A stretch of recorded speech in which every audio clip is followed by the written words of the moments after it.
Welcome to the Movement Podcast. This show is all about movement, giving you a better idea of how you can optimize the human body to be the best it can be. So Greg, let's talk about the hip. And you probably don't know this, and you know part of this story, but not all of it. So I'm going to tell this real quick. You know, when I first started researching, because, you know, I heard about, you know, go work with Gray Cook, or you taught me up about trying to come and work with you. I was trying to recruit you. Trying to recruit me. And we've known each other for years. So I was like, all right, do I really want to go live in my hometown and work with some guy that I've known for years? So I did a little research. And as I was doing my research, part of what people would tell me, and part of even I think you'd even published a couple of articles then, it was about the back and the hip. It was almost like you were known as the back and the hip guy. And when I started working with you, it was always you were getting the backs, and I was really a sponge trying to figure out how to work with backs and whatever. And you kept going to the hip. Mm-hmm. I'm like, what the hell is he talking about the hip for? And the guy's coming in with the back. So it was kind of that for me was almost that light bulb moment. You know, I tell the story about the ankle and, you know, when I was first coming in and you got me looking at movement patterns, but the back and the hip, if the hip's not working, it's going to put stress on your back. Yeah. And if your hip's not working, put stress on your knees. So the hip, in essence, and everybody likes to talk about the core, but the hip, in essence, is the hub. And I think that's the way I think we've got to look at it. Yeah. The hip is the powerhouse of the body, but it can't do what it does if the core, the knee, if everything doesn't stack up. The way that I got there, the way I got to the point where you found me was I came out of University of Miami, went right into a sports medicine clinic and realized that the most prolific therapist in sports physical therapy at the time, number one, had a few orthopedic surgeons that liked them, and they did an extensive amount of knee and shoulder rehabilitation post-surgically. Now, they did handle ankle sprains and other problems, but it seems to me when a lot of these high-end sports PTs got a back or neck problem, they sort of deferred to a chiropractor or a therapist who knew backs but didn't know athletics. And I'm like, there's a niche for Gray Cook. If the core truly connects the upper carriage and the lower carriage, and the same guy working on your shoulder doesn't understand your T-spine, or the same guy working on your hip doesn't understand your low back, something could get lost there. And so I immediately gave myself permission to say, all right, you know about as much about knees and shoulders, their pre-surgical, their post-surgical orientations as possible. You need to go full on manual therapy. You need to learn how to crack necks and evaluate backs. And you just need to go deep into this thing. And when I started that journey, we didn't call the front of your torso the core. We just called it the front of your torso, and that was about. But the core was emerging. Mark Verstegen was a few years away from, you know, core performance and stuff like that. Boyle was already talking about single leg stuff, and that's his realization that the drive from one hip can be good or bad for the back. Pavel Tsetsulin asked me one time after we had a relationship in kettlebells, Gray, how do you test the back? And I literally said, Pavel, I test the back for mobility, but I test hip strength. And if I see weakness in the hip, I assume it's throwing a curveball to the back. And that's where you were over at that table in our first clinic doing almost a 6-way hip isometric test. And when we found a 30% deficit in abduction or adduction or hip flexion, we didn't see that as a hip problem. We saw that as, what's that weakness doing to the knee? What's that knee weakness doing to single leg stance? And what's that amount of weakness asking the back to do? And how hard is that other leg hitting the ground when this leg inappropriately did its job? We thought globally, but we captured that 30% because working in a sports medicine clinic, we had to find something to work on. But we didn't give them abduction or adduction exercises. We gave them functional pattern restoration because you already knew the guy who measured that way had a bad deep squat or a bad lunge or a bad single leg stance or no toe touch. So we were working on a pattern, and we knew if we got that pattern, that little weakness would clean right up. But if we clean up that weakness, we might not get that pattern. All right, I'm going to go take you back to something you said right there that lit up for me, that I think a lot of listeners probably, especially if they listen to some of Stuart McGill's work. You said when you got asked, how do you test or strengthen, how do you test the back for strength? Yes. Your first thing was you check mobility in the back. Yes. All right. But you hear a lot of other people, let's say Stuart McGill. And listen, we got a great relationship with Dr. McGill. This is not a knock on what he's talking about at all. But how do you explain that when you have a person at his level, a biomechanist, saying the back's got to be stiff? And that's not necessarily what he's saying. That's too often what people take away. Well, I think the back has to be stable, and stable can also be mobile because it's situational. Stiffness is not situational. If you're stiff, you're stiff. Okay. And that's not what Stu's saying. He's saying your back should stiffen under load and unstiffen without load. If it stayed stiff without load, that's called back spasm. Right. And that's not comfortable. But Stanley Paris, a manual therapist that founded the St. Augustine School, when he did his doctoral thesis, if I'm not mistaken, at Emory University, he demonstrated that the multifidus muscle, that deep muscle that stabilizes one or two segments, sort of oriented like a Christmas tree down the spine under the erector muscles, is highly innervated with proprioceptive fibers, basically, meaning your multifidus is made to be super aware. Now, mechanically, the muscle's positioned to help stabilize a segment. But listen, you've got the rib cage, the torso, the abs, the extensors, the deep lumbar fascia. There's a lot of stability stuff there. Those little muscles, those deep spinal muscles, Kyle Kiesel became a master at evaluating that and looking at their signature in ultrasound and realizing these muscles, if you don't use your back right, they start getting marbled like a steak. They get what we call fatty infiltrates. That's a muscle that's sort of on hiatus. Why would these muscles have a high degree of sensory awareness if they weren't put there to tell us about position and proprioceptive sense? Because those bigger muscles a little bit further away from the axis rotation have way better leverage and pull to pull your back into the positions we need it. But linking up each segment with a little bit of very aware, highly oriented muscles is good. So I think those muscles breathe because of mobility. They want to know your limits. They want to know, they don't want to be under tension, because if they're under tension, they can only send one message. If they're completely in this rhythm of one side, the other side, one side. React and respond to what you're doing. So when you see a muscle, a stabilizer that's placed close to the axis of rotation, our deep stabilizers, these muscles inform the brain of the position of the skeleton. The prime movers inform the brain of how much tension we need to go here. So let's keep the skeleton racked and stacked, and then we'll punch the bag. Don't punch the bag with a loose fist. It's a martial artist. We got two new courses I think you'll like. One's a deep dive on mobility and one's a deep dive on stability.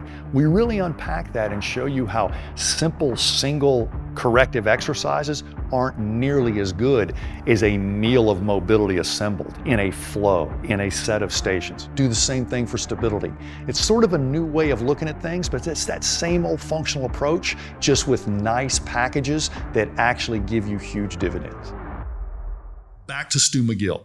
Stu is using the word stiffness to say the back should behave stiff under load, but the back should behave mobile under non-load or under a position. You can't get up off the floor elegantly with a stiff back, because your back is part of the locomotion until you're upright. And then your legs and arms are part of the locomotion manipulation. Your back becomes a rigid lever, a stiff lever. But just because you have a back that can become stiff situationally doesn't mean you shouldn't be able to do a sun salutation. So Stu's not saying you shouldn't have back mobility. He's saying under load. And so many of his conversations get to, let's train the back muscles. Hell, let's find out if this back is going to be able to handle training first. What's the forecast for this back? And backs with poor mobility don't have a lot of place to compensate when you limp, when you get a stiff hip, so they go out quicker. And I think there's a higher association of glute weakness in people with low back pain than low back weakness in people with low back pain. So let's not take it to a strength conversation, because then you'll get a conversation of it depends. All right. Carrying a kettlebell on one side is very activating for the other side of the back. Carrying two, not quite as stressful, but the load symmetrically is more. Both are good when you do it. So the argument for stability should never be bypass mobility to get there. Every good piece of stability we ever measured that was durable and sustainable wasn't operating with poor stability on the front end, because you have poor awareness of subconscious control, and subconscious control is what drives subconscious stability. So balance is not something you got to think about. It works on autopilot unless you got a virus in the software, which is knee mobility problem, hip mobility problem on the opposite side. So using that example, getting up off the floor, person who's got a really stiff back because of who knows why, right? Who knows what's got them in there. They're going to get up off the floor, right? But they may have to compensate and move around that stiff back. Now, in your example, you got a stiff back and then you throw on top of it a stiff hip, because let's be honest, if you're not moving well, you create some of the stiffness. You don't use it, you lose it. And I think that's the problem. So what happens to that person who's trying to get up off the floor with a stiff back and a stiff hip? Lo and behold, there's your problem. The back loses. Yep. Because that big old ham hock is a stable joint with a long lever arm and the largest muscles in your body. The hip's going to win. You're going to lose because you're going to blow your back out, but the hip's going to win. And that's where you get those people who you hear about someone bending over to pick up their car keys and their back goes out. Yep. How heavy are your car keys? Yeah. It wasn't a heavy. It didn't just happen. Right. You've been working around that poor core, if you will, for quite a while. A lot of people misunderstand our toe touch. The most elegant natural toe touches we see, you hinge your hip first. You set your center of mass back behind your heel. And in the last 6 inches of your toe touch is when you round your back. The people who initiate movement with a round back and not a posterior weight shift or a hip hinge are the people who can't touch their toes. So that little extra at the very end of your toe touch, that's just you dumping neck and T-spine tension. But that very first part of the move of a toe touch, I already know if you're going to get there or not, because its butt goes backward before shoulders drop. And if their butt doesn't go backward at all, they look like they're touching their toe with their heels and butt against a wall. This is not going to be good.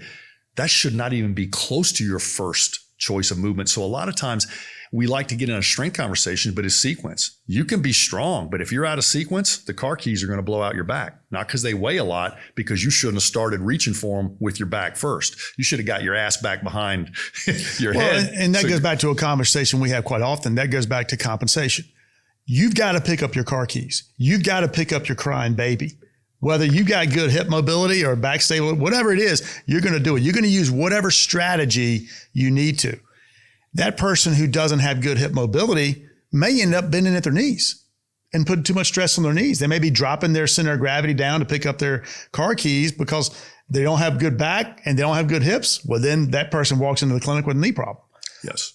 And when we see stability problems in the feet, knee, and low back, we usually find mobility problems in the ankle and hip. All right, so hold on. So that brings us back to the whole conversation about regional interdependence. Yes. So you just said that really quick. Break that down a little bit further. As in maybe the joint by joint approach? The joint by joint approach. Okay. Mike Boyle and I were talking about We can't say this enough. I know, I can't say it enough. The foot needs to be stable. The ankle needs to be mobile. The knee needs to be stable. The hip needs to be mobile. The back needs to be stable, not stiff. All right. Now, this is when you're moving. We're not talking about when you're laying on a table. Well, if the one of the best conversations that Paul Hughes ever took me through was structure governs function, but function influence structure. The foot is made to be sensory. Therefore, it is gifted anatomic mobility, right? You need to have some integrity in your arch if you want to enjoy a good foot. Whereas your ankle is built structurally stiff, but we measure its function through mobility. So your ankle is already built to be way more stable than your foot because it is a lever of transfer. Because of its structure, the way it's built. Got it. We get up to your knee. Dude, knees are not stable. They got a lot of ligaments and they only hinge. But man, when we watch valgus collapse or an ACL injury happening, we see how vulnerable that knee is. So the knee is inherently built for mobility. Look at the range of motion you can cover with your knee and your elbow, right? But it has to be stable, meaning we need a VMO. We need a good quad hamstring ratio. We get up to the hip, it is built to be stiff. I mean, the last just the amount of tissue that surrounds the hip. I mean, think about it. Right up until the time Bo Jackson dislocated his hip, nobody had ever done what that guy did. I think his 40-yard dash and his accomplishments in baseball, he was just getting started. And it took a lot. And I think I was watching the documentary the other day. It wasn't the guy that pulled his hip out of socket. Bo Jackson was so unbelievably strong that when he was in a full stride and one foot got held up and the other wasn't, he kept going forward because it always worked before. So between the strength of that guy and his own athleticism, he probably shredded his own hip socket. But to the point, if your hip gets stiff, it's got no reason to get mobile unless you become conscious of it, because it will drive everything. So when you're functioning, because I think what you're describing, structure versus function. Yes. When you're functioning, I go and say, do a single leg stance. Your foot, even though it's inherently built to be mobile. I mean, think about all the bones and everything. I mean, you got a lot of different joints in your foot that move. And if I get you on the table, great, I can move your foot all over the place. Yes. But when you stand on one foot, your foot better almost grab the ground. Goes from a bag of bones to a claw. Yes. It needs to be stable under function. Yes. And when you take a step and you're moving, that foot should go through it should have a little bit of mobility, but it should be stable and control. Your ankle should then be mobile during that situation. Yes. Your knee should be stable. Your hip should be mobile. Your back stable, your thoracic spine, rotation, all should be. And then you just go that joint by joint. And every other joint functionally should play off of each other. And the uphill battle is if your ankle decides to become really stiff or your hip decides to become really stiff, it's going to make the knee, the back, and the foot do bad things. And that could be a problem because the reason you walk into my clinic is going to be for plantar fasciitis, a knee sprain, or a bad back. It's not going to be for hip. Yeah, nobody's coming in saying, "Great, my hip hurts. Can you help me out?" Right. And they will, but then that's a different problem too. But what I'm saying is if ankle or hip gets stiff, you're going to have to get that out of there before anything else can spontaneously get stable because the foot is already obliged to adapt and compensate. That's what it's built for. The knee is already obliged to adapt and compensate. That's what it's built for. And your back is designed to oblige and compensate because that's what it's built for. It is a sensory mobile thing that becomes stiff with integrity under load. But these major drivers, the hip transfers energy, the ankle transfers energy. So it's got a lot of structure in there. And that structure wants to be stable, but it doesn't have to be stiff. And when they do get stiff, unless you loosen them up, they will always exploit the joints above and below. And so the joint by joint approach on second thought is about relationships. When a pattern is broken, it's really cool to go back and look at those relationships because if you're stiff in an already stable area, it'll drive the show. Once you're not stiff in that area, you may still need to do something like an orthotic or a piece of tape on the knee or some type of brace on the back just so it can behave without compensation to change habit, right? But those mobile segments will always give up something because a stable segment will never volunteer it. And that's and again, Grant, that was the reasoning behind coming up with a movement screen. To look at general movement postures and positions to see how the joints react and respond in different positions. Yes. Just because the hip works well in a squat doesn't necessarily mean it'll work well in a lunge. So we got to look at these multiple positions and look at global patterning before we start looking at segments or different joints of the body. Even though we're talking about the hip's the primary conversation today, but start by looking at the global first. I've really tried to look at both sides of the argument. And I think we get in the middle of the argument a lot of times because there's a lot of people that don't feel comfortable training movement unless they do a full assessment at every joint possible. There's also a lot of people who think a camera phone and an overhead deep squat test is enough. I think both those people are wrong because we could never get the world moving better with either of those. You're going to miss too much in a one move screen and you're going to bottleneck a bunch of stuff that doesn't need your specialization by not making access to movement solutions more accessible. Meaning most of us who have movement problems are missing a major stress or recovery marker. We got a sleep problem. We got a breathing problem. We don't do enough cardio. We don't do enough cardio on our feet. These things. So there's a lot of things that fix theirself if you're moving enough. And so the one thing we know about hips is we're a culture that doesn't deep squat. We sit on our ass. We round our back out. We think sitting on a stability ball or a standing desk is as good as taking a walk at lunch. It's not even close. So I actually heard a statistic one day, and I don't know if this was from anthropology or not, but you need to be on your feet about 6 to 8 hours a day to keep your hip from degenerating, okay? Just to keep your hip lubricated. Why wouldn't it be? How many of our cultures got to enjoy sitting this much and having shit brought to them, right? Well, figure out a way to walk more first. Now, if you need to do hip mobility just so you can walk normally, then that's what you got to do. But if you don't have full hip extension, you can still get through gait. What we see in the Y balance test and the SFMA is when we have a hip asymmetry, the powerhouse of your body isn't balanced out. The foundation of your house is leaning one way. There is no bigger job to figure out how to do whatever they need, but also get those hips right as soon as possible. There's no way around it. If I could fix backs any other way, I would. The Faber test in Porterfield and DeRosa's book, Mechanical Low Back, I think, has a ankle sitting on the opposite knee. Just can you flare your knee out? Just flexion, abduction, external rotation is the position.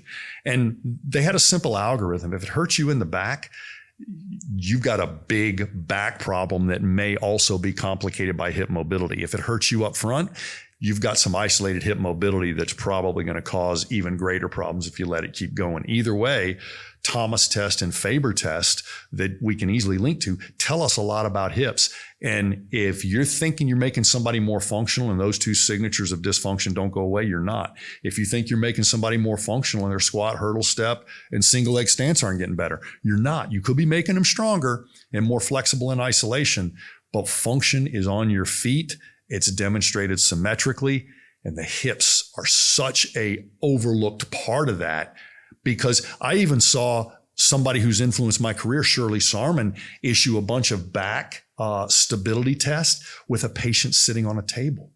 Oh my God, if you don't put the hips under you, I don't know how your back's going to act, because what if you have an abnormal hip and a normal back? Now you have a normal response to an abnormal situation. The back, once again, you won't compensate if I test your back in sitting. But let me watch you go up some steps and I see a hike in one side just because you can't hear clear hip flexion. That's a load on your QL, your back, your TA, your obliques. So here's what I think we see in athletics. High threshold strategy. We see athletes with really tight abs that don't have full spinal range of motion because they're in a continuous plank, because they're doing ballistic, fast-paced stuff with tight hips, and they're banging that back around. So that back just tightens up, just like your traps do, when you got a neck problem. And we almost got to loosen up the core while we're loosening up the hips and hope the hips stay loose and we can let the core become situationally stable, not planking stiff all the time. All right, Gray. So there was a lot right there that we probably need to unpack a little bit more. And I think we can unpack that by talking about some solutions. Okay. And sometimes the solutions that we can talk about, and we see them all over the internet all the time, but really what's underneath the hood of some of those solutions, maybe some of the things that they're not doing. Well, number one, if I see one more hip flexor stretching video, I could puke, because I know how to stretch a hip flexor. And there are a lot of different ways, and some ways are more comfortable for certain people. And there are a lot of positions for people that don't want to get on the ground, stuff like that. But a lot of times we find that muscles that sort of run around a little bit tight are tight for a reason. It's the why statement. Why is my hip flexor tight, right? Not everybody's overtrained or working on that gold medal. Some people just sit all day and they get short. but they also get weak. And so you will see a body protect a weak muscle or a vulnerable muscle. And one of the best ways to do that is have that muscle idle a little bit high, just running all the time. And then all of a sudden, that weak hip flexor influences your hip extension. You don't hip extend as much. So people say, oh, well, you got a glute weakness.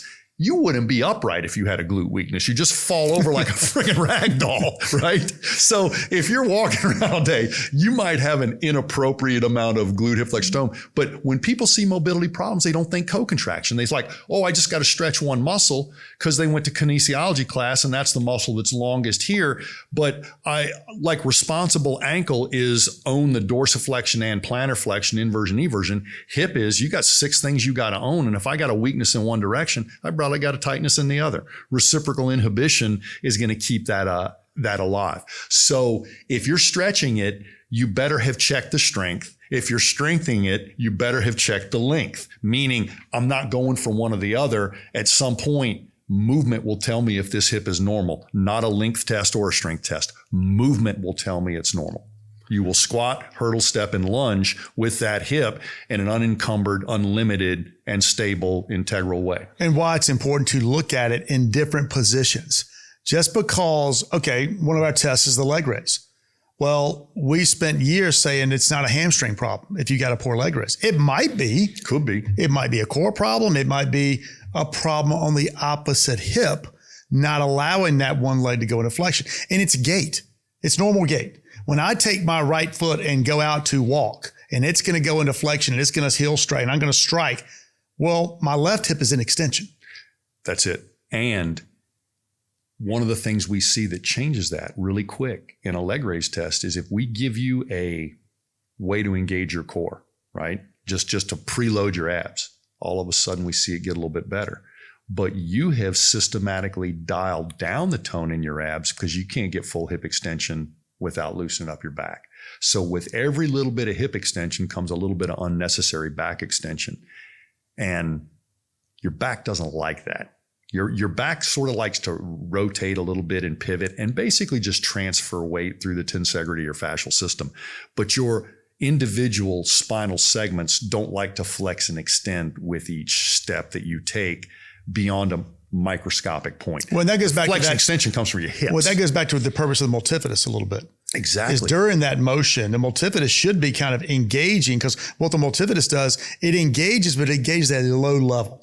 It's like on, but it's on at this low level and it's just reacting. Turn on, turn off, turn on, turn off to keep it in that, and what you said, pivot and kind of moving a little bit. Yeah. And notice somebody who walks. My dad, a long time ago, I got an opportunity to work with Pete Drevich and Greg Norman. And my dad was watching him in a golf match one time. I was like, look at Greg Norman walks like an athlete. He doesn't walk like some of the golfers of the time. He has a long stride. But what I knew my dad was looking at was how much hip extension he had in stride. He just had a very long, fluid stride, but he had an equal arm swing, right? There was no back movement though. The arm swing is the counterbalance for the leg. Whereas when you see somebody walk and there's a little bit of forward, backward with the head, left, right of the shoulder, the back is the counterbalance for the leg, not the arm. And the arm and the back are the counterbalance. And that's why you and I are such big fans of rolling and the bird dog, because the spine gets to move a little less all the way up the developmental sequence, you know? All right. But in that situation, talking about Greg Norman, he's a good example, I believe, high level golfer, but that goes almost the opposite end of the spectrum. We've been talking about stiffness, a lack of mobility with a lot of these people creating problems. You take somebody like him, he's probably too mobile. And I shouldn't say too mobile. Maybe he can't control the mobility in the way he needs to. And that could be another problem for your back. Well, you fast forward his body type to Tiger Woods and another probably more athletic golfer than average. Nowadays, PGA Tour full of great athletes. You can't just be good at golf. You have to have athletic durability because we're pushing the envelope on club head speed and everything.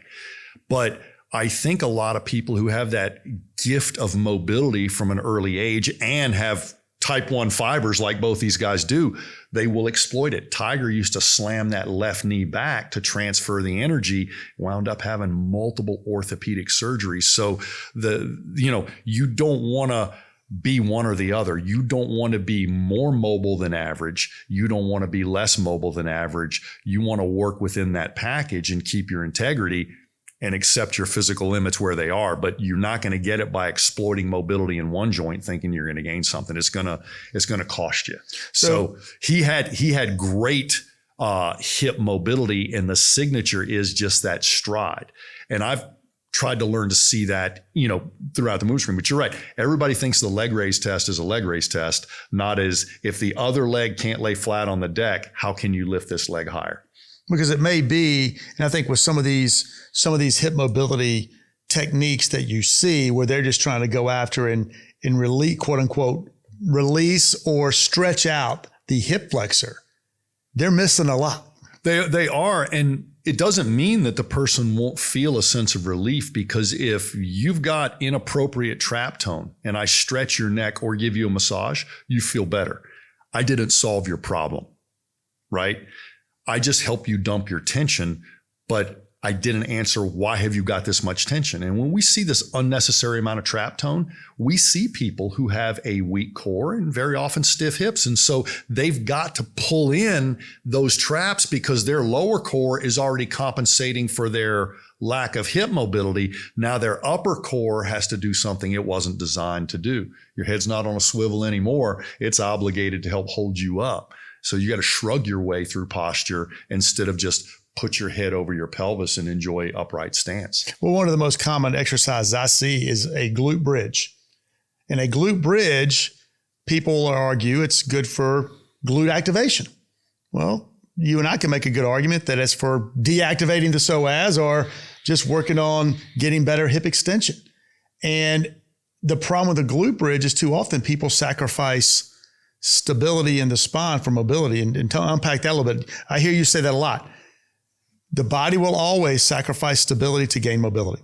It will. And I got an exercise named after me, but I didn't name it after me. The Cook hip lift. We don't call it the Cook hip lift. We call it the single leg bridge. I call it single leg bridge. Mike Boyle called it the Cook hip lift. So yeah, I got to talk to him about that. But we used to watch people do bridges, both in athletics. They put like a 45-pound plate on their belly and do a bridge. And then we watch patients who are learning to walk again after a total knee or hip do a bridge. Here's the point.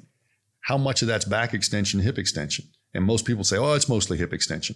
I'm like, all right, let's do it on one leg, because if you can stand on one foot, you should be able to bridge on one foot. But let's pin that other knee to your chest. Let's hyper flex. So by flexing one hip, I know the lumbar can't extend. So now I'll show you how much you're truly extending your hip. Most people go right into a hamstring cramp because they weren't even using their glute, because your glute really doesn't get serious about hip extension until you're close to zero, right? Till the hip's right on the body. Your quad and hamstring sort of float that knee through the air. And it's that last little squeeze where the glute stabilizes the pelvis so you can advance the other leg and transfers energy to the opposite arm swing at the same time. Because let's follow the fascial line. 80% of the glute becomes the IT band. So I've got this iliotibial band that goes down the outside of the knee, comes up through the glute, right? Part of that thing goes across the deep lumbar fascia and becomes the lat on the other side. So you can pretty much get through an elegant stride with a great stride length with good hip extension and T-spine rotation. And your low back just sits right there in the pocket, maintaining a comfortable lordosis and a good amount of integrity. And we let your hips and shoulder and arm swing do all the work. So the bridge is a good exercise if you have the right objective or goal. Meaning, really, to me, again, you respond to this. The bridge is great. Again, if you lock one hip up, single leg bridge, not the Cook hip lift, single leg bridge, so that you are working a pattern. And that pattern is about reflex stabilization, keep the back stable so that you get the movement from the hip. But the problem is people assume that's all they need, and then they go right to standing and they skip a few steps in there. Yeah. Now, one of the things that I do is if you can imagine somebody on a mat holding one leg up on their chest, I would have them bridge as high as they could go. they're going to think they accomplished something because they lifted their butt 8 inches off the deck. I'm going to grab some AirX pads or something and slide them in there. So I'm going to support them in that bridge except for the last inch. That's the only part of it. I'm going to make them work. I'm going to have them squeeze that last inch. And then I'm going to have them let go of their knee and see if they can actively hold it there. Then I'm going to have them straighten the leg and see if they can hold it there. Now, I'm not going to do that in the first session because we're headed for a hamstring cramp either way. Over a week or two, if you're going to be watching TV anyway or listening to a podcast anyway, I need you playing with this because this is the heart of your problem. And exploring your strength at end range is gaining you mobility and stability at the same time. And that's where I think we lose the conversation. Hold on. Exploring strength at end range. Explain that because that's going to lead me into another question I got for you. Okay. We can test strength in any range of motion. And if I truly want to know the strength of your bicep, I will put you at 90 degrees of an elbow bend and test your muscle in its optimal length tension ratio. If I want to know if your shoulder's stable, I will put you at the end range of flexion extension and see how far I can push you out of that until you figure out I'm pushing you. And if I push against your arm and it feels like a wall in flexion or extension end range, you got pretty good stability and you're pretty sensitive in the organization of your shoulder girdle and rotator cuff. And if I push you 4 inches and then you push back against me and regain that ground, your sensation at end range is so poor, you can't be using that right. So you're going to be banging your joint around or not even using full range of motion. So when another situation that you'll come across where people, we do it, to come across where you're trying to improve range of motion by actually, let's use the psoas, where you're actually working on strengthening to improve range of motion. Explain that one. Well, I think that when we get down to it, if we don't have dysfunctional tissue, if you haven't traumatized or torn your tissue in any way, then it's either running at appropriate tone, low tone, or high tone. So high tone means that muscle is actually contracting when it would normally not be, or it's relaxed more than it should be when it normally shouldn't be. That's an aggregate of the way you hold yourself. And so there's a way that if we don't explore full ranges of motion, we just sort of lose that end range awareness. We just don't go there anymore. And there's a lot of people that can't squat just because they haven't in 5 years. There's no reason. Everything's tight, right? We get that back slow. As a matter of fact, there was a Japanese study showing in leg race that also correlates to hardening of the arteries, atherosclerosis, because if you're limiting your range of motion, maybe you're protecting all the tissues of your body, your neurological tissue, your lymph tissue, your vascular tissue, and your muscle tone says, this is about as much as I'm going to give you today. I need to accept that if I'm pursuing it in an elegant way. And an elegant indicator that I will give you, Lee, is when I put somebody through a mobility flow that's going to attack the hips, the knees, the ankles, and the low back, I don't need you to be flexible after that. I need to see your balance stay the same or upgrade. So I don't want any range of motion that doesn't have backloaded integrity. So I'm not trying to gain motion you can't control or use the minute you stand up. I call that a good warm up. So right, and that's that flow you're talking about, and you just mentioned a lot of different joints right there. And that's the way I think we need to approach it. We need to get away from, in certain situations, we may need to, but we need to get away from this thinking that we've got to just stretch the hip. We've got to just stretch the ankle. We've got to just stretch the back or stabilize the back or stabilize the knee or whatever.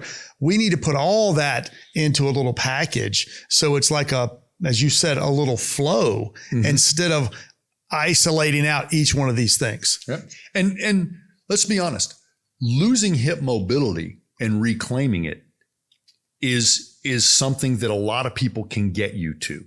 You must know why you lost it. But let's flip the coin and say, what if your hips are good? Because your son's a golfer, Lee. His hips are great, but they're not going to stay that way. This is Earth, and we're humans, and we bang around, and we either get too loose or we get too tight. We get too weak or we get too stiff. Something's going to happen, or we get too asymmetrical. So a long time ago, Tim Ferriss challenged me to put him on a functional exercise program without doing a screen first. And I know why he was doing it. He was hacking function like he's gotten good at hacking other things. And I issued him a single leg deadlift and a half kneeling chop and lift.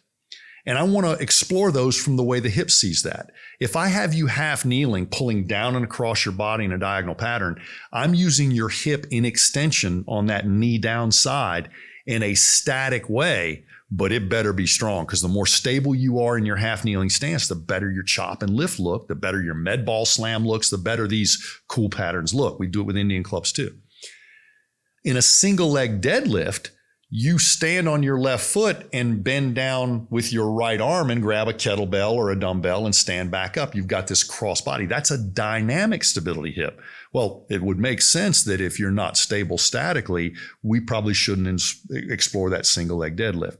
So I coached him up on the chop and lift and said, make sure you own these and feel equally good in your half kneeling stride. We will advance you to make sure you deadlift right. All right, let's do a single leg deadlift. Doesn't have to be that heavy. It's going to feel wonky. You're going to have a side you like doing it on and not.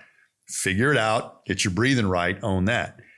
When I advanced him to a Turkish get-up, he was putting static and dynamic together, and you never go back. So I can keep your hip functional with those 3 exercises if you just work them into your routine. Or I can get you back to hip function, but I can't think of a better 3 ways to look at your hip, because the Turkish get-up explores everything you got. The single leg deadlift and the half kneeling chop and lift show you, I got a static problem, leave dynamics off the table. Or I'm rock solid static, now let's see if I can handle dynamics. So he allowed me to program him. And I think he was surprised I didn't give him more exercises than that. But I was honored, because after he did that book chapter in the 4-Hour Body, he said, I probably feel stronger than I've ever felt. Yet all I was doing was stability exercises. But now he could express all that strength he built at the RKC with kettlebells in a far better way. And that's assuming he's kind of checked that box for hip mobility, ankle mobility, all the mobility restrictions. But even if he did have a mobility problem that you identified at his hip, those exercises would still be part of his program. You would just have in front of it some type of hip mobility. Yeah, and I explained that to him. I said, without screening you, you're probably going to have a higher degree of difficulty and frustration with these exercises than if I knew where you were in your functional profile, because I could insert you right at single leg deadlift. I wouldn't make you have to go through this. But the other way to do this is I'm going to make you go through all my checklist of hip stability. You're going to gain mobility on the way. It's going to go slower if I don't screen you, but it's not like we don't already know which are the most nutrient dense exercises to do for hip stability and symmetry already. It's just going to take you longer. You're going to have to be more self-aware, and we're going to wind up in 4 conversations instead of 2. That's all. So I can put you on a functional path and you're going to have growing pains, or I can screen you and remove many of those growing pains and put you right where you need to be, but you still got to do it either way. So. And the one thing that those exercises do is it works the hip in the position that it needs to be in.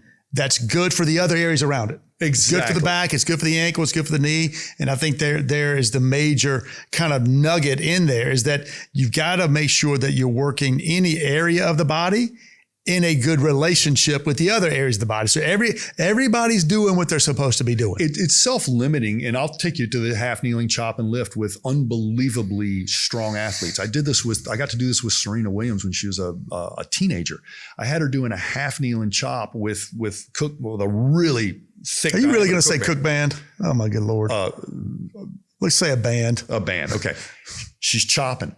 I stood a foam roll up behind her because her initial move in a half kneeling chop should be hold your hip in extension and rotate in while you're still in extension. First thing she did is stick her butt back. She had to activate her hip flexor and her quad to get into what she considered her hip strength position, which was probably 20 degrees of hip flexion. I said, no, you just knocked the roll over. I need you to pull this down and across. So her sequence is abs, then hip, not hip, then abs, right? Because now the hip owns the show. So there's some really good teaching moments at these exercises. The problem is, if you give them all the same day, you're going to overcoach everything. because of the way that Serena Williams scored on her lunge, hip mobility, leg raise, and stuff like that, I took her to half kneeling chops knowing she's strong, but she can't do them in this posture, which is going to make her sequence her hip differently and then unpack 20 more horsepower that she wasn't getting. Same thing, back to some of the analogies where we pull people out of a strength paradigm, reclaim pattern, put them back in. They're equally strong, if not stronger. I don't blame that on muscle fiber. I blame that on sequence and efficiency. Timing. And if you're doing that scenario that you described with her, where you got hips then abs, where do those muscles in the hips attach? The back. Right. And that's where you get your back problems. Right. Meet Symmio, a new way to improve your health and wellness and live a happier, healthier life.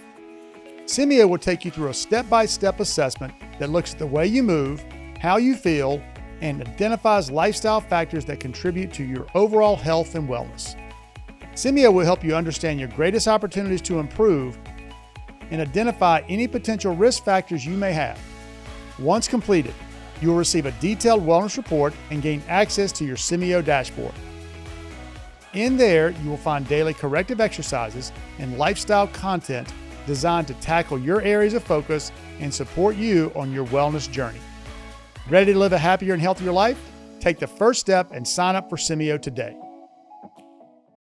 I love talking about the hip because some of the hip asymmetry stuff is the thing that I think made me a better spine therapist. I had the knee and shoulder stuff. I went and studied the back, but then I realized athletic hips and sedentary hips get stiff for different reasons.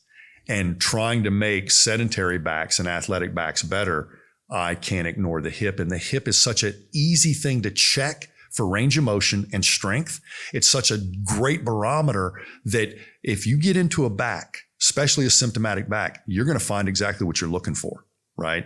So there are ways I try to set up these learning loops of how quickly did you gain hip extension doing half kneeling chops or single leg deadlifts, and those sequences. So I literally don't just want to correct hips. I think I owe the athlete of the future a way to never get a hip problem on the way to athletic performance or recovering from an injury. Lee, I feel this was refreshing because I've tuned into a lot of podcasts talking about the hip, and it's the same anatomy I learned back in the late 80s in doing dissections in PT school.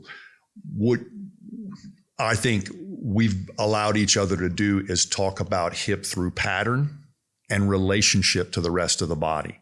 And the hip can easily be the victim or it can be the culprit of a movement problem. So I don't mind talking about parts if we can talk about the patterns that they right. run. We get here today talking about the hip. We know the hip could be a problem. As you said, could cause back, could cause other issues, but we're always going to try to relate it back to movement and how the hip is a driver as part of the bigger conversation, which is patterns and positions that we put the body in. And that's why we check movement first. And I think too often people want to go right to, and I look at it as they want a solution. They want the quick fix. Okay, my hips aren't working. I got to activate my glutes. Well, one of the things that I know through some of the research I've read over the years, well, your glutes aren't going to activate if you stand up and you don't have good ankle mobility, because your lack of ankle mobility won't let your hip go into good extension when you're walking. So one of the next things maybe we should talk about, Gray, is the ankle. So let's go ahead and maybe touch on the ankle and how the interplay of the ankle impacts everything. And while we're at it, we can go ahead and look at the upper back and T-spine and how that impacts the shoulder. You mean we could actually come up with exercises that get the ankle and hip talking and exercise them both at the same time? Imagine that. Sounds functional. Exactly. Well, if this episode has any reach at all, if it simply obliterates the term glute activation forever, because when I hear people saying that, I think they're hoping, they're not knowing. I know how to activate a glute. I got a 4-inch needle and I can stick it into your gluteus maximus, and I got a little stimulator with a 9-volt battery, and I can activate that thing, but it still doesn't mean you'll use it. You're not coming anywhere near my glute with the needle. Stay tuned. We're going to be hitting the ankle and the upper back, I'm sure. That will do it for this episode of the Movement Podcast. Thanks for listening. And if you liked what you heard, please take a minute and subscribe and review. If you want to learn more about our system and take the next step in your own movement journey, visit us at movementpod.com. Until next time, be sure to first move well, then move often.